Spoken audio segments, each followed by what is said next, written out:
जय गुरु जी संगत जी, जय गुरुपा, अनंतम अनंतम शुक्राना मेरे गुरुपा। मैं अपना ये सत्संग अंकल जी के चैनल से शेयर करना चाहती हूँ। ये मेरे गुरुपा की ब्लेसिंग है जो उन्होंने मुझे दी है। मैं अपने गुरुपा का सत्संग उनके मंत्र जाप से शुरू करूंगी। ओम नमः शिवाय, शिवजी सदा सहाय। ओम नमः शिवाय, गुरुजी सदा सहाय। ओम नमः शिवाय, शिवजी सदा सहाय। ओम नमः शिवाय, गुरुजी सदा सहाय। ओम नमः शिवाय, शिवजी सदा सहाय। ओम नमः शिवाय, गुरुजी सदा सहाय। जय गुरुपा, शुक्राना गुरुपा, अनंतम अनंतम शुक्राना गुरुपा। मेरा ये सत्संग अभी 24 तारीख का है। हुआ ऐसा कि मेरा बेटा, मैं और मेरी मम्मा, हम सब मेरी नानी के घर गए थे, रांची, झारखंड।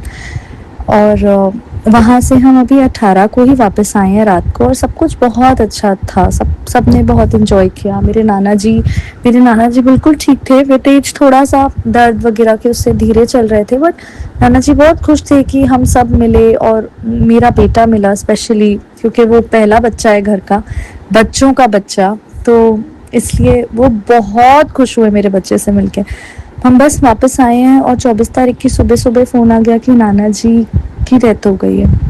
और हमारे तो कुछ समझ में ही नहीं आ रहा था। अभी हम होके आए हैं और एकदम ठीक थे वो, पर और उनकी डेथ भी भगवान जी की, गुरु जी की कृपा है कि बिल्कुल एब्सोल्यूट ज़ीरो सफरिंग से हुई। उन्हें कोई कष्ट नहीं आया एंड मोमेंट पे, बस वो चलते फिरते चले गए।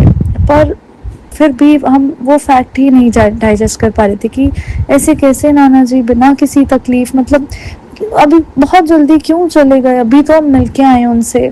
सब बहुत अपसेट थे, हम सब रो रहे थे, मेरी मम्मा बहुत रो रही थी। अब हुआ यूँ, मेरे होम टाउन से रांची झारखंड वापस जाने के लिए ट्रेन है, पर हफ्ते में 2 ही बार चलती है, और वो दिन भी नहीं था जब ट्रेन चलती, और वो या एक दिन पहले का दिन था और अगला 4 दिन बाद का था। ना हम इतना वेट कर सकते थे, और दूसरा फ्लाइट चलती है तो वो वाया 2 सिटीज़ क्रॉस करनी पड़ती हैं। बट ठीक है, वो ले लेते, बट वो भी उस मॉर्निंग की निकल चुकी थी, क्योंकि फ़ोन बाद में आया। अब नेक्स्ट डे तक वेट करना और फिर रात तक वहाँ पहुँचना, शाम तक फ्लाइट वहाँ शाम को पहुँचती है। किसी भी हर कंडीशन में सब कुछ बहुत लेट हो रहा था। हमारे पास कोई और ऑप्शन नहीं था बाय रोड जाने के अलावा। और हमारे ड्राइवर भैया लोग को वहाँ का रास्ता बिल्कुल नहीं पसंद, क्योंकि पसंद नहीं, बिल्कुल नहीं पता, क्योंकि वहाँ का रास्ता, एक तो पहली बात, उड़ीसा होके फिर झारखंड जाता है, और झारखंड रात को बहुत सुनते हैं हम कि काफ़ी अनसेफ है, और बिल्कुल गांव से होके वो रास्ता जाता है और बहुत सुनसान होता है, स्ट्रीट लाइट्स नहीं है, काफ़ी सुना था।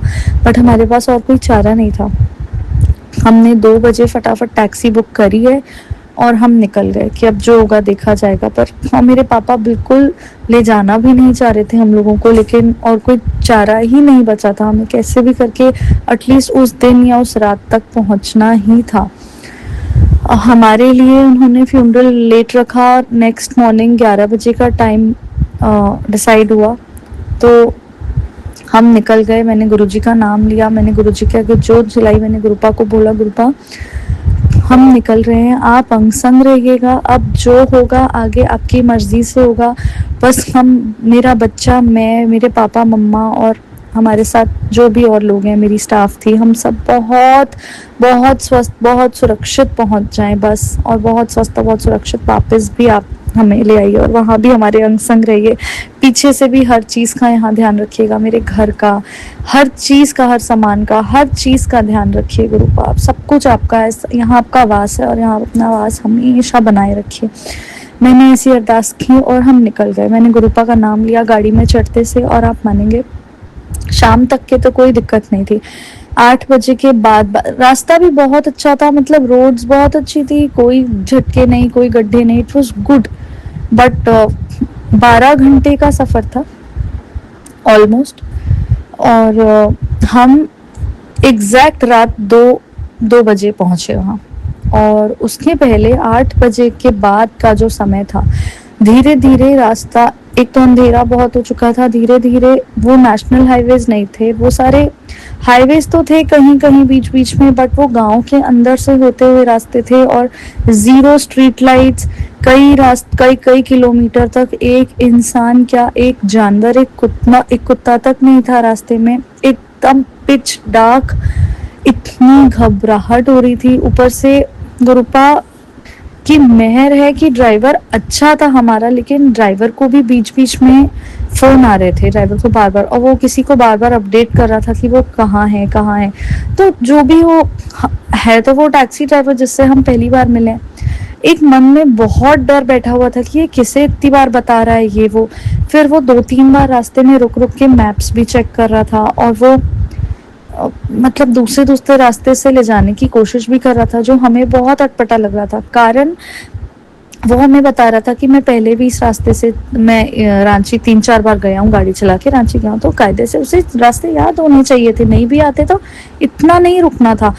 तो मन में एक डर बढ़ता जा रहा था, बढ़ता जा रहा था। और मेरे पापा बोले थे आखिरी बार है, मैं तुम लोग को क्यों ले आया। पापा बहुत गुस्सा भी हो रहे थे कि मैं बोल भी रहा था कल चलो, लेकिन तुम लोग, मैं चला जाता आज, तुम लोग कल आ जाते, पर मैं आज गाड़ी से जाता, तुम लोग कल बाय फ्लाइट या कैसे भी आ जाते। बट ठीक है, कोई नहीं मानता, आखिर सबको नाना जी से मिलना था, उन्हें एक आखिरी बार देखना ही था नाना जी को। तो फिर एक पॉइंट आया जहाँ पे एकदम से ड्राइवर ने बिल्कुल सुनसान, जैसा मैं बोल रही हूँ, मैं मीन कर रही हूँ उस चीज को, क्योंकि जैसे हम मूवीज में देखते हैं ना, एकदम डेंस फॉरेस्ट, बीच में एकदम उबड़ खाबड़ पतली सी रोड, और जहाँ कोई ना इंसान ना लाइट ना कुछ भी नहीं, बेहद डरावना। उस रास्ते पे हमें ड्राइवर उतार लिया, और उतारा एज एन मतलब गाड़ी वहाँ चलाने लग गया। और थोड़ा आगे हम गए तो मेरे पापा ने बोला ये आप कहाँ से लेके जा रहे हो। तो ड्राइवर बोलता है नहीं सर, ये 2 किलोमीटर का बस पैच ऐसा है। तो पापा ने बोला कि यही एक रास्ता है, वहां मुझे एक हाईवे भी दिख रहा है, वहां से क्यों नहीं ले जा रहे। तो कहता है कि नहीं सर, 70-80 किलोमीटर एक्स्ट्रा पड़ जाएगा, वहां से जाएंगे। 2 मिनट के लिए पापा ने कुछ नहीं बोला, गाड़ी और आगे गई, और बुरे हाल थे उस जगह के। मतलब सिर्फ गुप्त अंधेरा, पेड़ ही पेड़, ना जानवर ना इंसान, ना एक कहीं से भी कोई भी लाइट। तो मेरे पापा ने बोला कि और कितना बचा, तो उसने कहा नहीं नहीं सर 3 किलोमीटर। तो उन्होंने, मेरे पापा ने बोला, मेरे पापा ने सोचा अभी 2 किलोमीटर बोल रहा, अभी 3 किलोमीटर बोल रहा, और फिर मेरे पापा ने बोला 70-80 किलोमीटर और 3 किलोमीटर, ऐसा कोई रास्ता हो ही नहीं सकता जो इतना लंबा डिस्टेंस कवर कर ले आपका, है ना। तो आप वहीं से लेके चलिए। तो वो एकदम अड़ गया, नहीं सर इतने घंटे एक्स्ट्रा लगेंगे, 70-80 किलोमीटर। तो मेरे पापा ने एक बार थोड़ी जोर से बोला, जब मैंने एक बार बोल दिया तो आप वहीं से चलिए भैया, हमें नहीं जाना इस रास्ते से, भले हमको जितनी देर एक्स्ट्रा लगे, हमें उसी रास्ते से जाना है जहाँ गाड़ियां चल फिर रही हैं, गाड़ियां चलती हैं, हम वहीं से जाएंगे। फिर ड्राइवर ने पूरा उस रास्ते से रिवर्स लिया और हमें वहीं लेके गया। ऐसा 1-2 बार और हुआ। पैरेलल रोड्स पे हम रुके, रोड्स पैरेलल चल रही थी, लेकिन एक रोड बिल्कुल सुनसान, एक रोड पे गाड़ियां चल रही थी। तो ड्राइवर सुनसान रोड से ले जाने की कोशिश कर रहा था। मैं ये नहीं बोल रही उसके इंटेंशंस रॉन्ग थे, मैं आई एम नोबडी टू जज, मैं जज बिल्कुल नहीं कर रही। उसके इंटेंशंस रॉन्ग हो भी सकते, उसके इंटेंशंस रॉन्ग नहीं भी हो सकते, पर हम ऐसे किसी पर विश्वास नहीं कर सकते। विश्वास सिर्फ मुझे गुरुपा पे था। मैं कंटिन्यूसली, जितनी बार मुझे घबराहट हुई, जितनी बार मुझे डर लगा, मैंने कंटिन्यूसली मंत्र जाप किया मन में, और गुरुपा को बोला गुरुपा सब कुछ आपके ऊपर छोड़ दिया, सब कुछ। अब यहाँ से रांची तक नाना जी के घर तक कैसे पहुंचाना है गुरुपा, वो आप पहुंचाइए नाना जी के घर तक। मैंने गुरुपा पे बिल्कुल 100% सब कुछ छोड़ दिया, और अपने आप बस मेरे पापा ये बोलते चले गए कि यहाँ से नहीं जाना है, जहाँ से गाड़ियां चल रही है वहां से जाना है। जितनी बार ड्राइवर ने सुनसान रास्ते पे ले जाने की कोशिश की, उतनी बार पापा ने बोला हमें टाइम से कोई प्रॉब्लम नहीं है, एक्स्ट्रा लगता है लगने दो, जितनी देर से भी हम पहुंचेंगे हमें कोई दिक्कत नहीं है, आप वहीं से लेके जाओ जहाँ मुझे ट्रैफिक दिख रहा है, जहाँ भीड़ भाड़ है, गूगल मैप्स भी रास्ता दिखा रहे हैं, वहां से एक्स्ट्रा कुछ किलोमीटर्स होते हैं, होने दो, पर हम वहीं से जाएंगे। ऐसा कर करके हम वही रास्तों से गए जहाँ पे गाड़ियां दिख रही थी, लेकिन फिर भी बीच में ऐसे कई सारे किलोमीटर्स के पैचेस थे जहाँ सिर्फ हमारी गाड़ी अकेले थी, वहां कुछ और नहीं था, एक स्ट्रीट लाइट तक नहीं। पर अल्टीमेटली हम जब रांची बॉर्डर पे आए, रांची के अंदर घुसे, इतनी मन को तसल्ली मिली, इतना सुकून मिला, इतना अच्छा लगा। मैंने सबसे पहले गुरुपा को थैंक यू बोला और हम बहुत सेफ और साउंड मेरे नाना जी के घर पहुंच गए। मैंने गुरुपा का इतना शुक्राना किया कि आपने मेरे बच्चे को, मुझे, मेरे पापा मम्मा को, मेरे स्टाफ को, हम सबको इतना स्वस्थ और सुरक्षित पहुंचा दिया। मैं दिल से आज भी गुरुपा को इस चीज के लिए जितना थैंक यू बोलूं उतना कम है। हर संकट से उस रात उन्होंने हमें निकाला, हर सुनसान रास्ते से वो हमें सेफली निकाल दिए, हर मुश्किल पैथ से वो हमें बाहर निकाले और हर जगह उन्होंने जैसे एक दिमाग दिया, एक सडन इंट्यूशन दिया कि पापा को कि नहीं यहाँ नहीं, यहाँ नहीं, यहाँ। ये सब गुरुपा ने करवाया है, मुझे पता है। वो शायद सुनने में आप लोगों को इतना स्कैरी नहीं लग रहा होगा, बट मुझसे पूछिए, क्योंकि मैं वहाँ थी और मैंने वो चीज़ का एहसास किया, वो कितना डरावना था। और जब हम पेट्रोल पंप में भी रुके, दोनों बार ड्राइवर ने 10-10, 15-15 मिनट लगाए वो पेट्रोल डलवा के गाड़ी में, कहीं गायब हो जाता था। अब ये समझ ही नहीं आ रहा था कि वो गया कहाँ। दूसरी बार भी जब हम पेट्रोल डलवाए, वो ऑलरेडी बहुत बहुत अंधेरा हो चुका था, वो पेट्रोल पंप भी बहुत ही सुनसान इलाके में था। वहां भी वो ड्राइवर 10 से 15 मिनट गायब हो गया, हमें छोड़ के, गाड़ी छोड़ के। वो ना समझ आए कहाँ ना कहाँ एक ट्रक ड्राइवर से, पता नहीं ट्रक के पीछे जाके कुछ बात कर रहा है ट्रक ड्राइवर से, कभी पेट्रोल पंप वाले को ले गया उधर, कुछ बात कर रहा है। जो भी वो अपनी सेटिंग कर रहा होगा, वो हमें नहीं पता, जो भी सेटिंग कर रहा होगा, बट सिर्फ वो जो फीलिंग थी वो सिर्फ डर की थी। पर अंदर से एक आवाज थी, नहीं, गुरुपा का मंत्र जाप कर रही हूँ, गुरुपा के मंत्र जाप में इतनी ताकत है कि सीधा गुरुपा तक बात जाती है। गुरुपा जब है तो फिर सब संभाल लेंगे, चाहे कुछ हो जाए दुनिया में, बस। और वही किया मेरे गुरुपा ने, बिल्कुल हमें ब्लेस करके रखा, प्रोटेक्टेड रखा, हमें पहुंचा दिया सही सलामत। 2 बजे पहुंचे हम रात को, बट हम बहुत सही सलामत पहुंच गए। Thank you गुरुपा। और फिर वापस तो हम ट्रेन से आ गए थे, खैर कुछ दिनों बाद। और मैंने गुरुपा को प्रॉमिस किया था, आप हमें सही सलामत ले आइए और मैं आपको बहुत अच्छा सा लंगर प्रसाद खुद बना के, अपने हाथों से भोग लगाऊंगी। बहुत छोटी सी चीज है जो मैं गुरुपा के लिए कर सकती हूँ, और वो मैंने किया बहुत प्यार से। आई मैं जिस दिन, उसकी अगले दिन का लंच मैंने गुरुपा का खुद बनाया और पूरी थाली लगा के उन्हें भोग लगाया, सिर्फ और सिर्फ उनका शुक्राना करने के लिए। और आज मैं ये सत्संग शेयर करके बहुत बहुत खुश हूँ, क्योंकि मेरे गुरुपा की ब्लेसिंग्स शायद बहुत लोगों को मिलेंगी, और मुझे जितनी ब्लेसिंग्स मिली हैं, शायद कभी भी ऐसा कोई मौका आपकी लाइफ में आए जहां आपको अर्जेंटली निकलना पड़े, चाहे आप अकेले हों, चाहे आपके साथ फीमेल्स हों ज़्यादा, या सेफ रास्ता नहीं है, सेफ कुछ नहीं, लेकिन कोई चारा ना हो, तो सिर्फ एक बार मेरे गुरुपा को याद करना। मेरे गुरुपा हैं, मेरे गुरुपा हमेशा रहते हैं, और मेरे गुरुपा सब सुनते हैं। Thank you, thank you, thank you, thank you गुरुपा। Thank you संगत जी, थैंक यू अंकल जी। आपके चैनल से मेरा ये सत्संग आप शेयर करेंगे, उसके लिए मुझसे सत्संग शेयर करने में कोई भी गलती हुई हो तो प्लीज़ मुझे माफ़ कर दीजिए। बाकी बस मैं अपना सत्संग यहीं विराम करना चाहूँगी। आखिरी में मैं अपने गुरुपा का दिल से शुक्राना करना चाहूँगी, और यही रिक्वेस्ट करूँगी कि गुरुपा आप हमेशा मेरे साथ रहना। जय गुरुपा, शुक्राना गुरुपा। ओम नमः शिवाय। शिवजी सदा सहाय। ओम नमः शिवाय। गुरुजी सदा सहाय। प्रणाम संगत जी, ये मेरा एक और शुक्राना सत्संग है और मैं अपना नाम अभी भी गुप्त रखना चाहती हूँ। गुरुजी ने आज बहुत ब्लेसिंग्स दी हैं और आज गुरुजी का समाधि दिवस था, और मुझे बहुत अच्छा लगा कि गुरुजी ने मुझे अपने सत्संग में बुलाया।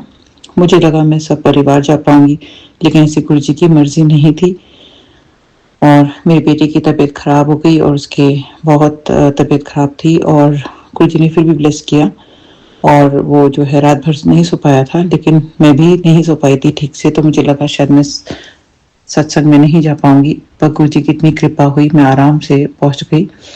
और जो है बहुत मुझे अच्छा लगा गुरुजी के दर्शन करके, और सत्संग भी बहुत सुंदर था, और संगत से भी मिलना हुआ तो बहुत अच्छा लगा। तो गुरुजी की बहुत बहुत कृपा थी, और वहाँ एक संगत मिली जिनके साथ मैं वापस आई, और वहाँ पे सबसे बड़ी बात थी, जिस टॉपिक को लेकर मेरे मन में दुविधा चल रही थी, उस टॉपिक पर मुझे क्लैरिटी मिली। 2 टॉपिक्स पर, और वो इसी टॉपिक पर लोगों ने वहाँ पे संगत में बात की।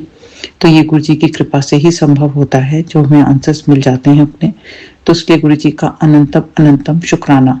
जो भी मेरे काम रुके हुए हैं वो गुरु जी बनवा रहे हैं, उसके लिए गुरु जी का अनंतम अनंतम शुक्राना। जब मैं घर आई तो भी जो था वहाँ पे जो था बहुत कुछ एक्सीडेंट हो गया था, तो गुरु जी की कृपा थी कि अ, मैं फिर भी सेफली घर पहुंच गई। टाइम बहुत लगा, तो ये गुरु जी की मर्जी थी और सेफली पहुंचा दिया, उसलिए गुरु जी का अनंतम अनंतम शुक्राना। गुरु जी ही ये सब करते हैं और हम हैं कि गुरु जी का शुक्राना भी नहीं करते समय पर और इतना देर कर देते हैं शुक्राना करने में। गुरु जी का बार बार संदेश आ रहा था कि मैं अपना शुक्राना रिकॉर्ड करूं। मुझे अभी भी नहीं पता, क्योंकि शुक्राना हम बिना गुरु जी की मर्जी के नहीं कर सकते। मेरा काम पड़ा हुआ है और मुझे भी खाना बनाना है, देर हो गई है, लेकिन फिर भी मुझे लगा कि मैं एक बार प्रयास जरूर करूं अपना शुक्राना रिकॉर्ड करने का। और गुरु जी ने जो है मैं कुछ आजकल पोस्ट शेयर कर रही हूँ और ये गुरु जी की मर्जी से हैं, तो मुझे नहीं पता मुझे इसमें सफलता मिलेगी कि नहीं। मैं इतना नहीं सोचती हूँ, मैं बस सोचती हूँ अपना काम करना और बिल्कुल नीवा होकर चलना चाहती हूँ, क्योंकि मुझे ये सब करने में आनंद आता है। तो अपनी क्रिएटिविटी को स्प्रेड करना जो है मेरा एक एक्सप्रेशन जो है वो मैं ज़रूरी समझती हूँ, इसलिए मैं करती हूँ और कोई मेरा मकसद नहीं है। तो आगे का इतना मैं सोचती नहीं हूँ दूर का, और बस अपने स्टेप्स लेती हूँ। आज जिस संगत से मुझे गुरुजी ने जुड़ाया मुझे बहुत अच्छा लगा, बहुत सिंपल थी, बहुत अच्छी थी। तो बस आगे का मैं नहीं जानती कितना साथ है, तो अगर होगा तो मुझे बहुत खुशी मिलेगी। उसलिए गुरुजी का अनंतम अनंतम शुक्राना। और जो है, जो भी मेरे रुके हुए काम है इस समय वर्क प्लेस पर, जो भी दुविधा बनी हुई है आगे क्या होगा, न्यू ऑफर्स को लेकर भी मुझे आइडिया नहीं है क्या होगा। और जो करंट जो भी मैं काम करना चाहती हूँ उसमें मुझे जो भी रुकावटें आ रही है कैसे दूर होंगी। एक बात तो है, जब भी मैं अपने बातें सारी बता देती हूँ, मेरी आदत है, और मेरे सारे काम जो हैं वो रुक जाते हैं और वो कभी पूरे नहीं हो पाते। तो जो है ना, अपने काम पे फोकस करना चाहिए, ना कि बातों में। तो कोशिश करूंगी कि अब फोकस्ड होकर चलूं, और जो भी क्लाउड आ जाता है, जैसे कभी कभी हमारे दिमाग में कि हम दुविधा में पड़ जाते हैं, तो वो सब जो है नकारात्मक ऊर्जा से गुरु जी हमें बचा रहे हैं, उसके गुरु जी का अनंतम अनंतम शुक्राना। हम अच्छा सोचें, अच्छा करें हर एक के लिए और नीवा होकर चलें। आज जो था सत्संग में भी मुझे गुरुजी ने एहसास दिलाया कि मैं कहाँ गलत हुई थी और कहाँ मुझे गुरुजी को मुझे शायद प्यूरिफाई करना था मेरे। तो उसके लिए मुझे गुरुजी ने अपने पास बुलाया था, लंगर प्रसाद भी खिलाया, तो उसके गुरुजी का अनंतम अनंतम शुक्राना। और गुरुजी इतना साथ निभा रहे हैं और आगे जो भी ब्लेसिंग्स देंगे आने वाले समय में, उसके लिए सच में गुरुजी का दिल से शुक्राना। हम जो है बिल्कुल भी घमंड नहीं करना चाहिए, अहंकार तो बिल्कुल नहीं करना चाहिए, हमको सच में जो है फिर हम बहुत जोर से ठोकर खाते हैं, और बिल्कुल नहीं करना चाहिए, नीवा होकर ही चलना चाहिए। किसी का भी मैंने जाने जाने में दिल दुखाया, मैं बार बार उस बात के लिए क्षमा प्रार्थना करती हूँ कि मेरी से मंशा बिल्कुल भी नहीं थी, और मैं जो हूँ अपना व्यवहार जो है बिल्कुल अच्छा रखूँ, और चाहे जो भी हो जाए, और बिल्कुल भी एरोगेंस तो मुझ में बिल्कुल ना आए, और अपने घर और अपने परिवार के प्रति अपनी जो भी ड्यूटीज है वो जरूर करूं, और फिर स्टेप बाय स्टेप आगे बढ़ूं। ज्यादा ऊंची उड़ान के सपने ना देखो, और वो जो भाग्य में लिखा है जहाँ डेस्टिनी को पहुंचाना है वो तो गुरुजी पहुंचा ही देंगे। तो उसमें भी मुझे इतना सोचने की जरूरत नहीं है। जैसे आज तक अपना काम जो है निष्ठा के साथ करती आई हूँ, वैसे ही आगे भी करूं, और इसका रिजल्ट क्या होता है, इसका क्या फर्क संसार में पड़ता है, लोगों पे क्या भाव पड़ता है, उसकी चिंता में ना करूं तो अच्छा है। और अपने काम, नहीं तो फिर मैं काम से भटक जाऊंगी, और मुझे मेरा जो ध्येय है वो है अपने स्टेप्स लेना और आगे बढ़ना। गुरुजी कहते हैं कि अच्छे अच्छे कपड़े खरीद लो और अच्छे कपड़े पहनो, तो वो भी मैं करूंगी जब गुरुजी की मर्जी होगी। और जब मेरा सोर्स ऑफ इनकम आ जाएगा, मुझे ऐसा लगता है कि कुछ तो इनकम आनी चाहिए, क्योंकि वही अच्छा लगता है कि जब आ रहा है तब आप स्पेंड कर रहे हैं, वो ज़रूरी है। तो मुझे पता है गुरुजी मुझे ब्लेस करेंगे, और गुरुजी ये भी कह रहे हैं कि घर को साफ करो, तो शायद कुछ है क्लटर, उसको मुझे हटाना है, मैं प्रयास करूँगी, क्योंकि मैं बार-बार करती हूँ और फिर भी देखती हूँ फिर क्लटर आ जाता है। तो वो भी कोशिश करनी है, वो ज़रूरी है, उसमें समय लगता है, तो वो भी मैं करूँगी। और जो भी डॉक्यूमेंटेशन है, पेपर वर्क है, उसको भी मैं लाइन अप करने का प्रयास करूँगी, क्योंकि कई चीज़ें हैं जो नहीं हम कर पाते हैं, तो कई बार गुरुजी की मर्ज़ी होती है। कई बार जो है नकारात्मक ऊर्जा और चीज़ें होती हैं, तो हमें कोशिश करनी चाहिए कि हम सबसे जो है अच्छे से बात करें और सबसे कनेक्टेड रहें जब भी हो मौका, और अच्छी प्रार्थना करें। नहीं है तो एटलीस्ट हर सुबह उठते ही सबको ब्लेस कर दें, अपने एनिमीज हो या फ्रेंड्स हो, सबको ब्लेसिंग्स दें, क्योंकि जब आप ब्लेसिंग्स देते हैं तो आपकी जो फिर आपके ऊपर वो नकारात्मक ऊर्जा टच नहीं कर सकती, फिर वो आपको हार्म नहीं कर पाती है। तो मैं कोशिश करूँगी, क्योंकि इस पर्पस से नहीं, हमें कोशिश करनी चाहिए कि गुरुजी सबको इतना ब्लेसिंग्स दें कि सबके जो नेगेटिविटी है वो दूर हो जाए, किसी के अंदर भी नेगेटिविटी ना रहे। उसके लिए जो है आप प्रार्थना तो कर ही सकते हैं ना, अगर कुछ और नहीं कर सकते तो प्रार्थना तो हम कर ही सकते हैं दूसरों के लिए भी। और किसी को भी हेल्प चाहिए तो जब तक कोई हेल्प आपसे मांगे ना, तो आप हेल्प मत करिए। मैंने पहले भी कहा था, तो जब तक कोई हेल्प आपसे मांगता नहीं है, उसको हेल्प करने की आपको जरूरत नहीं है। और हेल्प आप यही कर सकते हैं कि आप उनको गुरुजी से जोड़ दें। यही सबसे बड़ी हेल्प है, क्योंकि गुरुजी का जो पावर है वो बहुत बड़ा है, और गुरुजी हर एक को ब्लेसिंग्स दे देते हैं और हर एक को अपने से जोड़ देते हैं, तो वो सबको ब्लेसिंग्स दे देते हैं। तो हम जो है गुरुजी का स्थान ना लेने का प्रयास करें, और हम जो मदद कर रहे हैं ऐसा ना सोचे कि हम मदद कर रहे हैं। और दूसरी चीज जो है, मैं खेद है जो पीछे से शोर आ रहा है उसके लिए। और दूसरी चीज ये है कि अगर हम जो हमारे जो सपने हैं हमें जो पूरे करने हैं, जो भी हम करें, हमको लगता है हम करने वाले हैं, वो मैं का जो भाव है वो हमें कंप्लीटली हटाना है। और जो भी हम अपनी चीजों को बढ़ाने का प्रयास कर रहे हैं तो वो ना करें, गुरुजी की महिमा का बखान करें, गुरुजी ने हमारी लाइफ में क्या चेंज किया है। तो यही मुझे आज के सत्संग में समझ में आया कि गुरुजी का बखान करना है, गुरुजी की महिमा का गुणगान करना है, ना कि अपनी महिमा का गुणगान करना है। तो अगर इतनी बड़ी मुझसे भूल चूक हो गई तो उसके लिए मैं दिल से क्षमा चाहती हूँ गुरुजी से। मैं बिल्कुल नीवा होकर चलूं और अपने मैं का जो भाव है वो पूरी तरीके से मिटाने का प्रयास करूं। और जाने जाने मुझसे जो भी भूल चूक हो गई उसके लिए मैं दिल से क्षमा चाहूंगी। इसी के साथ मैं अपने शुक्राना सत्संग पर अभी के लिए विराम लगाना चाहूंगी। शुक्राना सत्संग करने में अगर कोई भूल चूक हो गई है तो मैं क्षमा चाहती हूँ। ओम नमः शिवाय, शिवजी सदा सहाय। ओम नमः शिवाय, गुरुजी सदा सहाय। जय गुरुजी, शुक्राना गुरुजी। जय गुरुजी, शुक्राना गुरुजी। जय गुरुजी, शुक्राना गुरुजी।